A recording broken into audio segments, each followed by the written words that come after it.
आज जवळजवळ मी 35 वर्ष राजकारणामध्ये काम करते. 4 वेळा मी आमदार झाले, एकदा नगरसेविका झाली, 3 वेळा पुरुषांना पाडून मी आमदार झाले. माझ्या कामावर आणि माझ्या कर्तृत्वावर मला पूर्ण विश्वास आहे. त्यामुळे कुठे बुवाकडे किंवा बाजीकडे जाण्याची गरज मला भासत नाही आहे.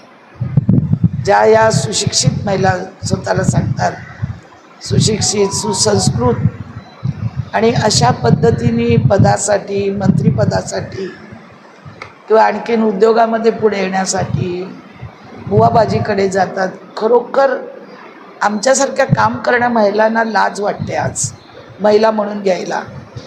कारण अशा महिलांचे जेव्हा असे घाणेरडे प्रकार आज जवळजवळ 4 दिवस माध्यमात सातत्याने चालू आहेत. काही महिला तर अशा आहेत राजकारणात का ह्या राज्यामध्ये अत्याचार किंवा अन्याय झाला नाही तर त्यांच्याकडे बोलायला कुठले विषयच नाहीत. या राज्यामध्ये अनेक विषय आहेत.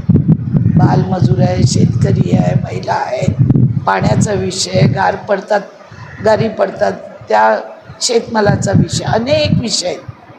पण त्याच्यावर बोलणार नाही.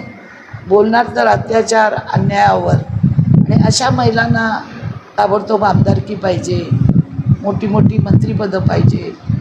पण या राज्याचे मुख्यमंत्री देवेंद्र फडणवीस साहेब यांनी हे प्रकरण लावून धरलेलं आहे. याच्यात कोणी आता वाचू शकत नाही, कारण संपूर्ण माहिती मुख्यमंत्र्यांकडे आलेली आहे.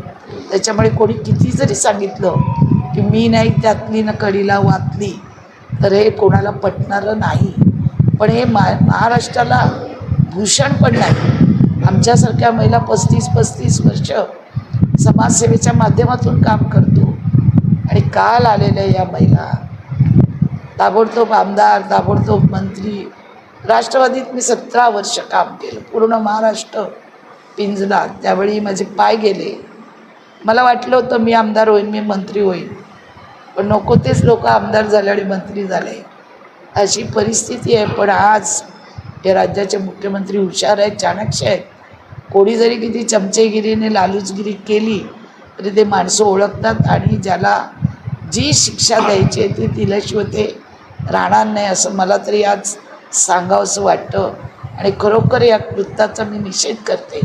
लाज वाटते एक राजकारणातली मी महिला आहे म्हणून, की अशा पद्धतीने राजकारण त्या महिलांना बदनाम केलं जातं या अशा महिलांमुळे.